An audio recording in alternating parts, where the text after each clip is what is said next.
ഒരു സംശയം വേണ്ട. ഇങ്ങനെ ഒരു പ്രശ്നത്തിന് പരിഹാരം കാണാൻ എന്നാൽ ചെയ്യാൻ സാധിക്കുന്ന എല്ലാം ഞാൻ ചെയ്യും.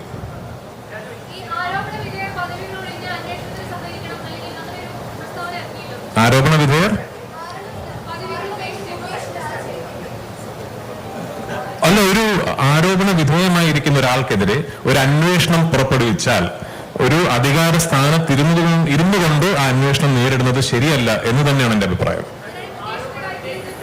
എന്തിനാണ് എന്റെ വായിൽ നിന്നൊരു പേരെടുത്തു പറഞ്ഞൊരു ഹെഡ്ലൈൻ ഉണ്ടാക്കുന്നത്?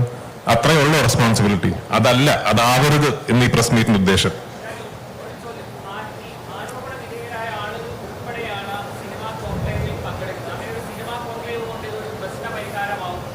അറിയില്ല, ആകണം എന്നാണ് എന്റെ ആഗ്രഹം.